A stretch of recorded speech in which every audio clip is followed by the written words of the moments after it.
don't dismiss what we call plugging into an OSJ because you think you're going to be missing something. More times than not, I actually think that's the best way to go, especially if you're I call it sole practitioner, right? It's you. Maybe you have a junior partner or something like that, and an assistant. Because especially when you work at those larger firms, there's a lot of people to talk to, a lot of navigating the home office. And when you work with a large enterprise, those people, generally you go to them to solve your problems and let those people at the OSJ level deal with the home office.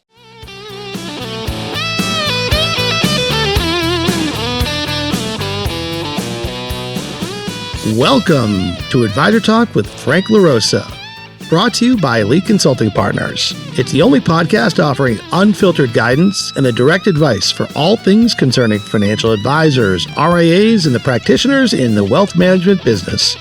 And now, welcome to the show.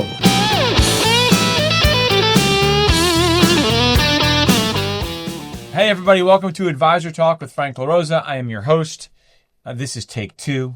I'll get into that in a little bit. Anyway, we need a guest host, bloopers reel. Yeah. A guest host, Stacey Frank, not guest host, but co-host. Consistent host. Consistent. Guest. I don't know why I said guest. I anyway, don't know. Stacey Frank, Stacey with an E. Hi everybody, how you doing? Good to be back. Always good to be back. Thank you for always listening. We have some great content to share today. We do. I think today, for those of you that are joining us for the first time, welcome. What you'll find here is that these conversations are based on actual discussions that we have during the week, earlier today, all the time. And so a very non-scripted conversation because we really just want to answer questions that are on the minds of financial advisors right now. And so today we're going to talk about direct affiliations with firms versus going through an OSJ. A large enterprise, as they call it, or a producer group. Everyone calls it something a little bit different. Yeah, right? Within the independent. This is only in the independent within space. the independent space, and which one is right for you. And to determine which one is right for you, you really need to understand the differences of each of those affiliation channels, right? And then, of course, always, what are you trying to get accomplished by moving to one or the other, or what are you really trying to get accomplished by leaving the firm that you're leaving to go to a new firm in one of these options? And there are multiple options out there, but we tend to go back and forth with clients about, should I go directly to LPL or should I join one of their large enterprise companies, or Cetera or Osaic or a couple other, Kestra has multiple options, right? And it's amazing to me, even with some of the larger teams we work with, how there's so much confusion or lack of knowledge around what's the difference, what's the pros and cons. And in some cases that some teams think it's a detriment to join one of these larger teams. But in actuality, from this podcast, you'll learn that there could be tremendous advantages with scale and support and all that good stuff. One of the biggest things that they all think is, if I go to an OSJ, they're going to get an override on me, so I'm going to make less money. Or I'm becoming an employee, or people are going to tell me what to do. Right. So that's not true, not in all cases. There are a lot of cases where so let's just step back for a second, right? So when we talk about a direct affiliation, that means, and I'll just use LPL or Cetera, the biggest firms, right? LPL's got 33,000 advisors. LPL, Cetera, somewhere around 11,000 or so, amongst the different channels that they have, right? But a direct affiliation option means that you have your own office and you are working directly with the headquarters of the parent firm. And so your compliance, your oversight, service needs, anything that you have to deal with a client, you're calling directly into the service organization. I'm not going to say call center, but basically the call back office team. Yeah, the back office team at the firm. The firm is providing your compliance oversight as well. At the corporate level. At the corporate I think level. advisors may understand it that way, at the corporate level. The corporate level, right. So in LPL's case, it's either San Diego or Fort Mill, South Carolina.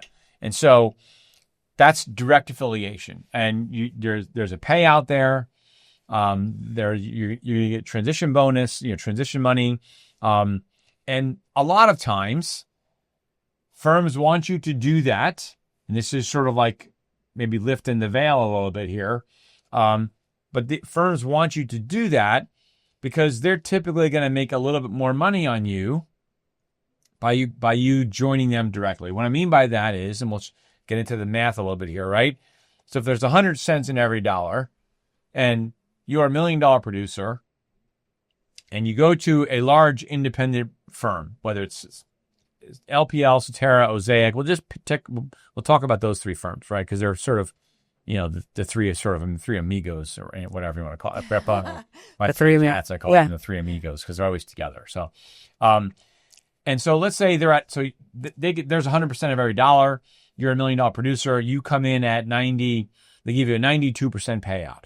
I'm just making up a number, right? So they're making 8 points on your revenue, right? Now, if you join one of the groups that is part of LPL, whether it's Private Advisor Group or Gladstone, who we work closely with as an example, we'll get into the service support in a minute, but economically, you might still come in at 92% under Gladstone, right? Or Private Advisor Group. Or any large enterprise for that matter. Yeah, there's numbers of large enterprises at LPL, right? But LPL is probably paying them just 95, 96%. So they're only making 4 or 5 points on your revenue because you're underneath them, right? So that's where the firm is making less money by you joining a large enterprise group, right? But the flip side to that is they're also then not responsible for doing your compliance and oversight at the home office. So it's taking away some of the burden of managing you, and it's giving that burden over to the OSJ. And for that, the OSJ is getting a spread of 3 or 4 points, right? So now the question becomes, which is what we always ask, well, what am I getting for that, right? Other than just compliance, because quite frankly, everybody does compliance at the firm level, at the corporate firm level, at the OSJ level. And this is where we often say, and this is a good segue, that not all OSJs, not all producer groups, enterprise firms are created equal because they're just providing that service. Well, so does everybody. So. Right. There are some OSJs out there at different firms that will say, "Oh, come on over and and we'll do all your compliance for you, and we only charge you 3 points." Right? Okay. Well, that's whatever. That's not a huge deal. Some people it might be worth something, right?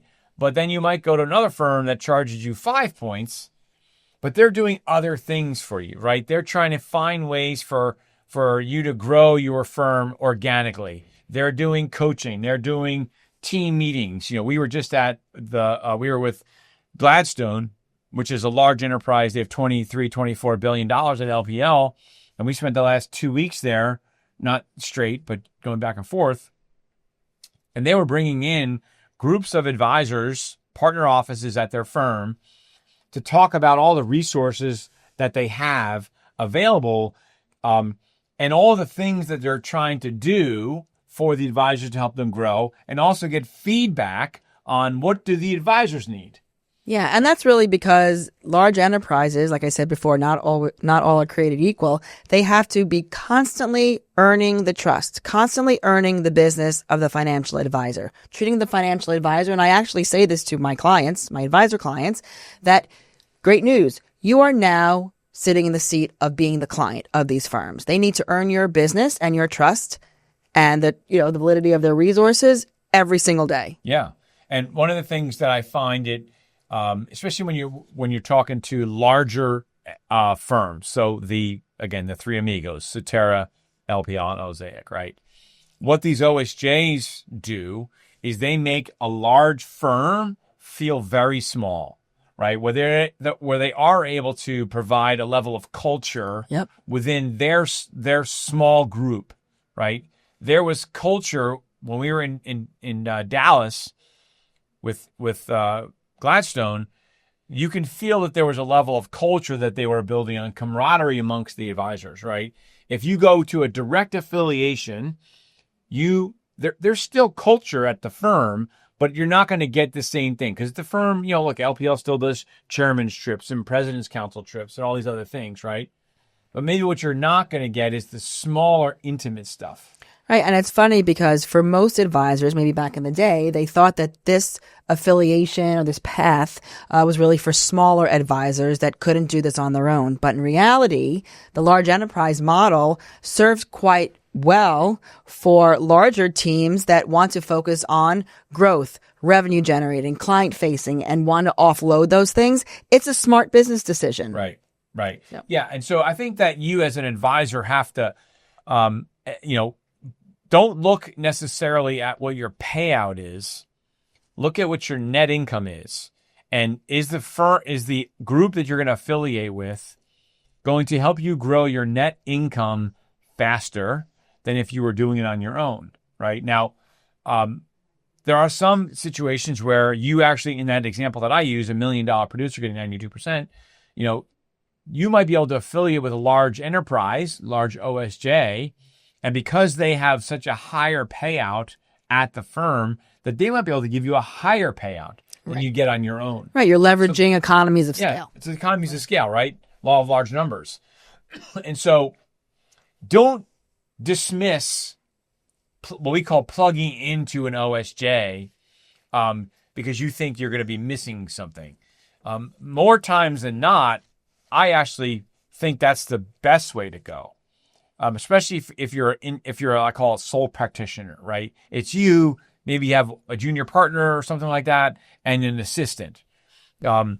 Because especially when you work at those larger firms, there's a lot of people to talk to, a lot of navigating the home office. And when you work with a large enterprise, those people, generally you go to them to solve your problems. And let those people at the OSJ level deal with the home office. Yeah, I'm actually working with a $2 million team. Mm-hmm. So this is case in point, coming from let's call it a quasi-independent insurance culture firm. Okay, and seemingly a firm that big, they have staff, they have multiple advisors, efficiencies, they're growing. We went through the exercise of talking with the Three Amigos firms directly. And then within the due diligence, introduce some of these large enterprises within each of the firms. And again, this is a $2 million team. Came back to me and said, so why would I not do that? I don't have to worry about the operational side. I don't have to worry about automation of my branding. I don't have to worry about, if I want idea sharing within a community of advisors. I don't have to worry about those things. It's already built in. That's a no-brainer for seemingly a smaller give of point value. Yeah. It's, one of the books that I read and I talk about a lot is a book by Dan Sullivan called Who, Not How. And that's the way I look at the role of an OSJ in a large enterprise. Good ones, right? Because again, to Stacey's point, some of them aren't good. Not all OSJs are created equal. That should be a book. That's a book. Yeah. Some of them just say, come underneath us and we're going to give you a little bit higher payout. And we do compliance, and that's about it. Yeah, that shouldn't be the whole story. Yeah, and they promise things, which is maybe some of where we come in. We sort of sift through the BS. The BS and who can exposure. Exposure, right? Who can deliver, who can't deliver. We know who can and who can't. And so if you're going to go to a firm for specific things, you want to make sure that firm is actually going to be delivering on those things, right? Whether it's growth or recruiting, practice management. It's a big one, right? You just need to know what you're talking about. But there are some like I had a call today as an example with an advisor, and he's at a smaller independent broker dealer and lower payout, and I have him talking to a large firm, so basically the large enterprise. And then actually within the large enterprise, a partner office within that large enterprise, right? And ultimately he's not a really big producer, but he was a referral, so I'm helping him out. because I want to make sure he's taken care of. And, he's deciding he would rather just join the firm directly, meaning directly with the firm, because he doesn't want to feel like he's under the thumb of the partner office. Even though he can brand himself, right? All the server stuff is going to go through the partner office. And so he's like, I don't want to have to wait in line for my phone to get answered, or, basically be third fiddle, when my client needs needs a wire transfer done. I want to be able to have my own stuff, and good or bad, I want it to fall in my lap whether or not something gets done or not. Very independent individual, right? Which is probably why he's leaving the firm that he's leaving, because even though he's independent at that firm, they won't let him use his own brand. He's got to run everything through their support team, and he just feels like, well, there's not, other than my payout, there's not that much difference between this and being a W-2 employee. Yeah, and I think in that case, he's willing. He's going to get a little bit higher payout because he's going to do it on his own, but he's willing to do those things on his own because he doesn't want to have that. He doesn't want to leave that responsibility to somebody else. So it's a flip side from what you're talking about. Yeah, it's not have to worry about trusting another person to do the things. And look, there are some very entrepreneurial, autonomous, independent-minded advisors out there. I've worked with some wirehouse advisors that if I'm going to do this, I'm going full boat. Everything's on me. But let's make sure that we're not being short-sighted and ignorant, giving up resources that will exponentially help you achieve your goals by doing it yourself versus leveraging the resources of folks that's all they do. Right. Some of the growth officers at some of these large OSJs, they're compensated, and their only goal is help advisors grow through acquisition, succession, and recruiting. Grow net new assets. That's in their job description. Right. So. Yeah, it's like and I'll pick on LPL, but in a positive way. Like one of the models that they have at LPL is called the Strategic Wealth Services, so SWIS as we call it.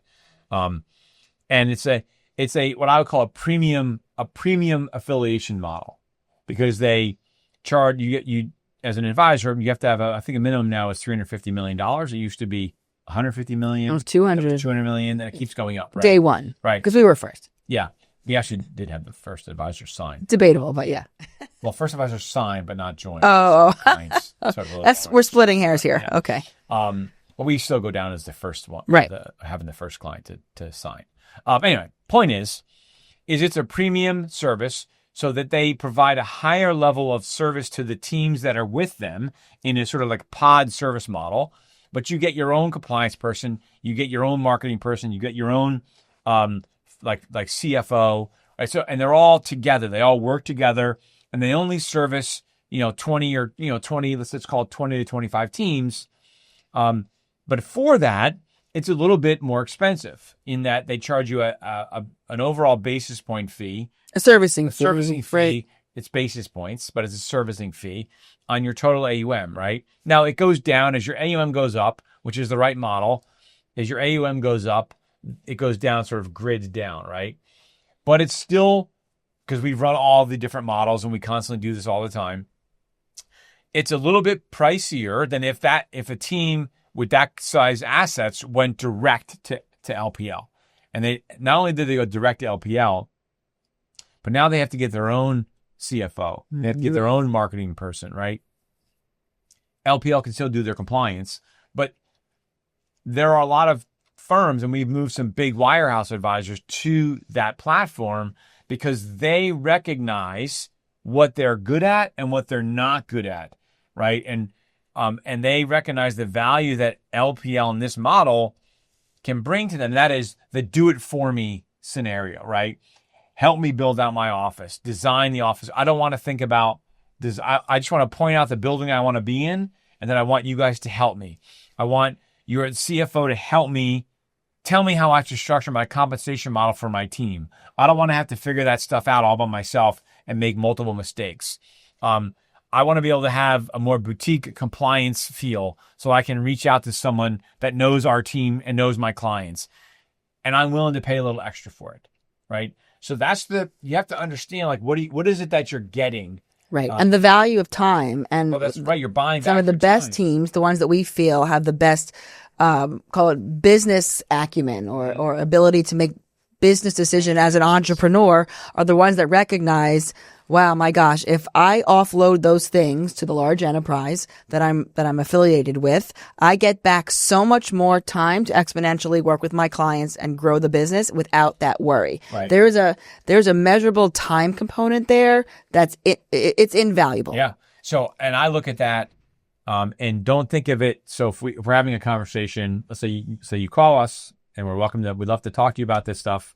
And we're going through different options, and we say, hey, listen, option A is, 95%, and sort of do it yourself.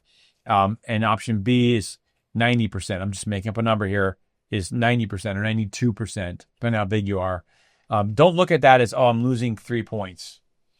What you need to look at is I'm investing 3 points back into myself to give myself time. I'm buying back my time to do the things that I'm really good at, which is most likely going after new clients and bringing in assets, right? And if you can, and what's that worth to you? So if you're a $1 million producer and it's 3 points, right? So it's $30,000. Okay, so what do you have to bring? What do you have to bring in new assets to make $30,000, right? Not that much, right? And so, and doing that compounded over time, right. It's that compounding effect.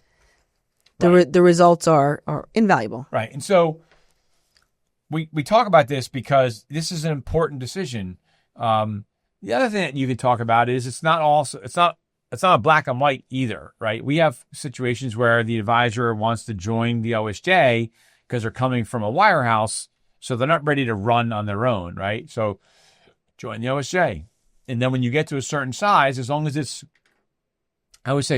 sort of like discussed ahead of time and you have approval, meaning that you're in agreement with the OSJ, like, hey, listen, when I go from $1 million to $5 million, I want the option to go out on my own, meaning I want the option to not have to be affiliated with you once I build my team.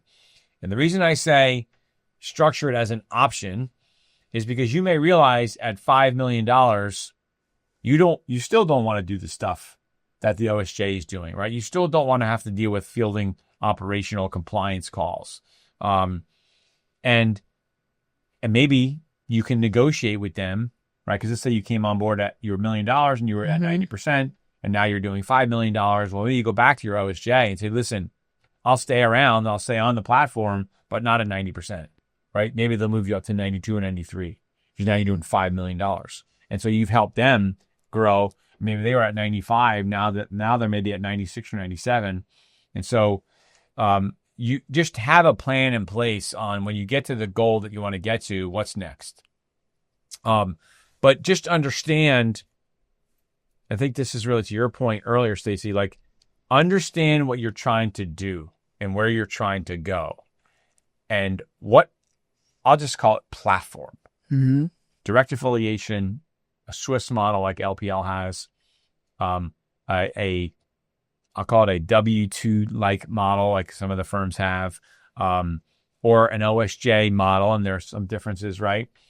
Understand and think about where you're trying to go and which one of those models is going to help get you there faster.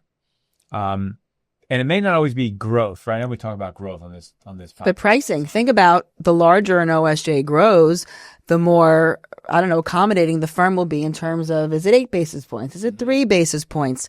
And the larger teams recognize that that's real money. That platform fee, whether, you do this on your own, you're at a 15 basis point fee, or you join a large enterprise that's triple your size, even if you're a $3 or $4 million team, that lower basis point pricing is significant dollars that if you leave that OSJ, you may or may not get. Right. That's a really big You get a deal. little bit lower payout because you're going to that OSJ. The platform. But if your platform fee goes from 8 to 3, That's right, real money. That's real dollars. And so there's a lot more that goes into it than most people realize. But you really need to peel the onion, ask a lot of questions, and more importantly, again, know what you're looking for and why. And once you understand that, then it's easy to figure out, okay, what are the options that are most interesting to me, most appealing to me? that I'm going to be the happiest with. And then I'll also ask, like, sort of like, what's your exit strategy? I'm not saying you want to exit, but what are the options? If this thing really works out, like, what other options do I have? Can I sort of delock from the OSJ? Maybe there's an opportunity to buy into equity within the OSJ if you become large enough. There's all sorts of things to consider when deciding on a direct affiliation versus working within an OSJ. Yeah, I think the biggest thing, and I always preface, I always encourage all of the advisors that I work with personally, there's no harm, no foul to look at both. And ultimately, know all the options, the ins and outs, pros and cons, for you to make your best decision. But what I do know is that if you choose to join an OSJ enterprise and you don't need them anymore, you don't feel like the resources are, beneficial, then you can leave. What you can't do at most of the Three Amigos firms is you can't join the direct model and say, oh, wait. I really wanted that community, those extra resources, that extra accountability. So that's why it's so important. Can I join the OSJ now but not have my payout? No. It's not going to happen. That's backwards. Right. That's why working with us, maybe this is a little bit of a commercial, can help you make that decision before you make a mistake. Yeah. So, look, this is just one area that we spend a lot of time talking with advisors about. I have a call tonight with a wirehouse advisor, and we're going to be going over different firms with him, just some suggestions. And this is going to be part of that conversation, right? How much work do you want to do? How much support do you want? And this particular advisor, because I've already had a call with him, I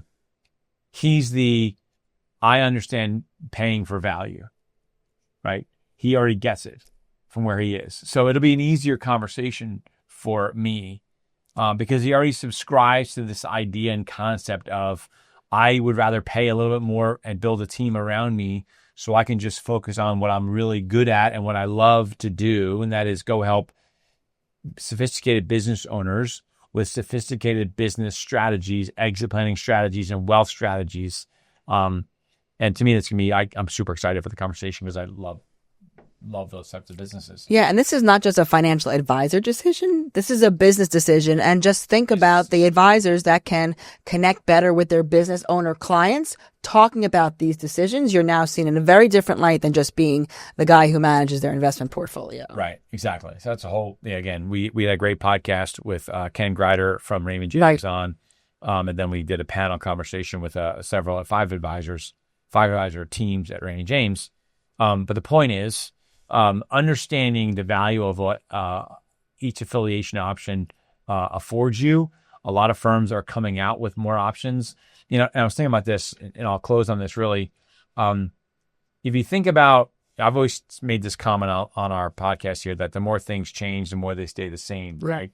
And so you have two dynamics happening within the industry, right? You have small independent broker dealers consolidating and going away, and I'll just use Commonwealth as an example, right?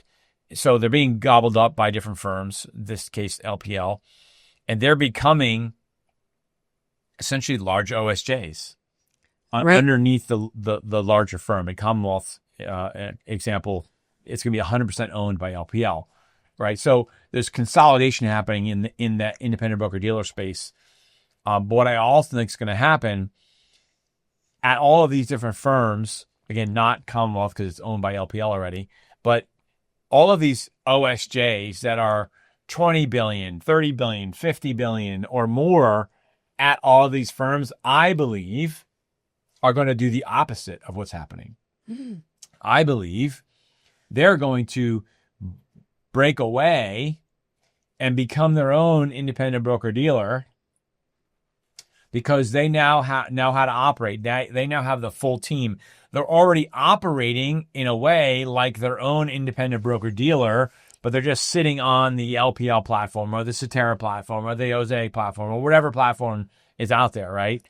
And so when you look at a direct affiliation versus an OSJ, don't think of the OSJ as, it's just some guy that's going to take an override on my... you're becoming an employee or have Think about it as just a different version of an independent broker-dealer.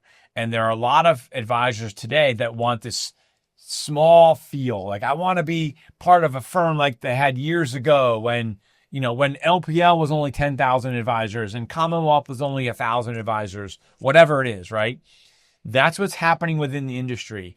And we're going to see more of that. So we're going to see consolidation of the independent broker-dealer, but we're also going to see the expansion of these OSJs, so much so that they're actually going to lift out and become their own, basically, independent broker-dealers. So there's a lot of value there. Understand it, and don't just turn your nose up to an OSJ option because you think, oh, they're taking money from me, so I'm not gonna go down that route. You have to look at, well, what are you getting in return for that? And yeah, like you said, Stace, if they're just giving you like compliance oversight, that's table stakes, and anyone can do that, right? But I think they know, and I'm going to give some credit to these large enterprise firms.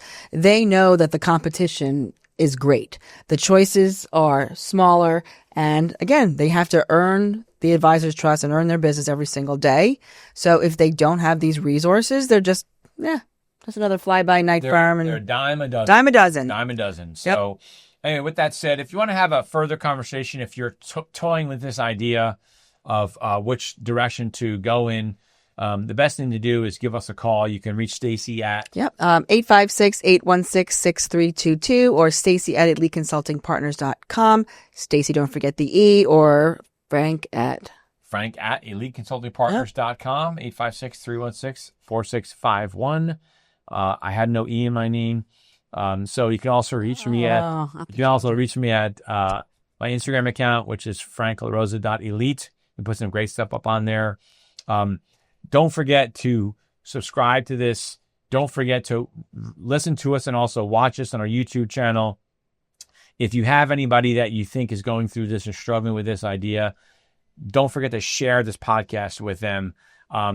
That's how we pay it forward. This is why we do this.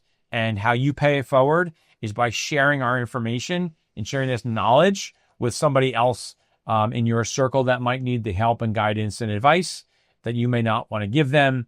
So the best thing you can do is send in a link to one of our podcasts.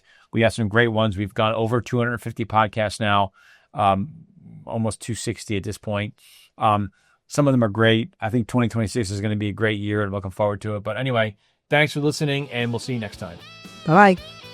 Thanks for listening to Advisor Talk with Frank LaRosa. If you're looking for more advice or solutions on any topics relating to the financial services industry, or just want to subscribe to our podcast, head on over to eliteconsultingpartners.com/podcast.